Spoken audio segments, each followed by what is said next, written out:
राजा की कहानी बहुत समय पहले की बात है। एक छोटे से गांव के पास एक समृद्ध और शक्तिशाली राज्य था। इस राज्य के राजा का नाम विक्रम था। विक्रम एक योग्य और न्यायप्रिय शासक के रूप में प्रसिद्ध थे। उनका राज्य समृद्ध था और लोग उनके शासन से खुश रहते थे। राजा विक्रम के शासन में कोई भी भूखा नहीं था। हर व्यक्ति को उसकी आवश्यकता के अनुसार भोजन, कपड़े और आश्रय मिलता था। राजा विक्रम का हृदय बड़ा था। वे हमेशा अपने प्रजा के साथ न्याय करते थे, चाहे वह राजा के महल के पास रहता हो या राज्य के दूर दराज इलाकों में। उनके राज्य में अपराध कम थे क्योंकि लोग जानते थे कि अगर वे कोई बुरा काम करेंगे तो राजा के न्याय से बचना मुश्किल होगा। विक्रम की अच्छाई और न्याय। एक दिन राजा विक्रम ने सोचा कि अपने राज्य के प्रत्येक व्यक्ति को व्यक्तिगत रूप से जानना चाहिए। उन्होंने यह निर्णय लिया कि वे राज्य के हर गांव में खुद जाएंगे और वहां के लोगों से मिलकर उनके दुख सुख के बारे में जानेंगे। राजा ने अपने दरबारियों को यह आदेश दिया कि वे किसी को भी राजा के साथ यात्रा करने से रोकें, ताकि लोगों को यह लगे कि राजा उनसे बिना किसी डर के मिलना चाहते हैं। राजा विक्रम एक सामान्य आदमी की तरह गांव-गांव पहुंचे और वहां के लोगों से मिले। वह उनसे उनकी समस्याओं, चिंताओं और खुशियों के बारे में पूछते थे। एक गांव में राजा को एक किसान मिला जिसका नाम हरिवंश था। हरिवंश ने राजा विक्रम से कहा, महाराज, मेरे पास एक खेत है लेकिन मैं ठीक से खेती नहीं कर पा रहा। कभी बारिश बहुत होती है तो कभी सूखा पड़ता है और कभी ये पतंगे मेरी पौधों को नष्ट कर देती है। राजा विक्रम ने ध्यान से उसकी बात सुनी और कहा, हरिवंश, तुम्हारी कठिनाइयों को समझता हूँ। तुम्हें धैर्य रखने की जरूरत है।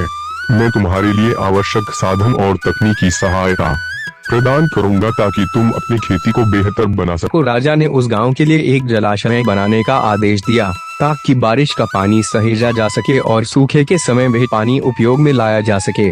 साथ ही उन्होंने विशेषज्ञों की एक टीम भेजी जो किसानों को नई तकनीकों और उन्नत बीजों के बारे में बताएगी। राजकीय संकट। एक दिन राज्य में एक बड़ी समस्या उत्पन्न हुई। राज्य के पड़ोसी राज्य ने युद्ध की धमकी दी।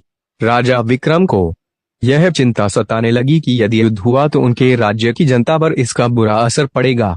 राजा विक्रम ने अपने सभी मंत्रियों और सेनापतियों को बुलाया और युद्ध की रणनीति पर विचार करने के लिए एक गुप्त बैठक बुलाई। बैठक में एक मंत्री ने, महाराज, हमें तुरंत युद्ध के लिए तैयार हो जाना चाहिए, क्योंकि हम अगर प्रतिकार नहीं करेंगे तो हमारा राज्य हमसे खो जाएगा। महाराज। राजा विक्रम ने चुपचाप सुना और फिर एक गहरी सोच में डूबे। वे बोले, युद्ध से केवल विनाश होता है, लेकिन शांति से हम अधिक शक्तिशाली बन सकते हैं। राजा विक्रम ने एक जटिल योजना बनाई। उन्होंने अपने दूतों को पड़ोसी राज्य भेजा और उनके राजा से शांति की अपील की। उन्होंने यह प्रस्ताव रखा कि दोनों राज्य मिलकर एक व्यापार समझौता करें, जिससे दोनों को आर्थिक लाभ होगा और युद्ध की आवश्यकता नहीं पड़ेगी। पड़ोसी राज्य के राजा ने राजा विक्रम की समझदारी और धैर्य को सराहा और शांति समझौते को स्वीकार कर लिया। इससे दोनों राज्यों में व्यापार बढ़ा और लोग खुशहाल रहे। राजा विक्रम के शासन में राज्य और लोग दिन ब दिन समृद्ध होते गए। लेकिन समय के साथ राजा विक्रम बूढ़े हो गए। उन्होंने सोचा कि अब उन्हें अपनी जिम्मेदारी का त्याग कर देना चाहिए ताकि राज्य को नया नेतृत्व मिल सके। एक दिन उन्होंने अपने सभी दरबारियों को बुलाया और राज्य की बागडोर अपने बेटे राजा अर्जुन को सौंप दी। राजा विक्रम ने अर्जुन से कहा, बेटे, शासक बनने के बाद तुम्हें अपनी प्रजा का भला करने का हर समय ध्यान रखना होगा। केवल सत्ता का नहीं, बल्कि न्याय और अच्छाई का पालन करना तुम्हारा मुख्य कर्तव्य।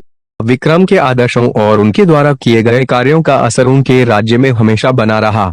उनके बाद राजा अर्जुन ने राज्य की बागडोर संभाली, लेकिन उसने कभी भी अपने पिता के सिद्धांतों और उनके द्वारा दिखाए गए मार्ग को नहीं भुलाया। राजा विक्रम की कहानी आज भी लोगों के दिलों में जीवित है। उनकी न्यायप्रियता, समझदारी और शांति की नीति ने उन्हें एक महान शासक बना दिया। वे न केवल अपने राज्य के लिए बल्कि पूरी मानवता के लिए एक आदर्श बन गए। उनकी यह कहानी हमें यह सिखाती है कि एक सच्चा शासक वह नहीं होता जो अपनी शक्ति का दुरुपयोग करता है, बल्कि वह होता है जो अपनी प्रजा के लिए सही निर्णय लेता है और उन्हें एक बेहतर भविष्य प्रदान करता है।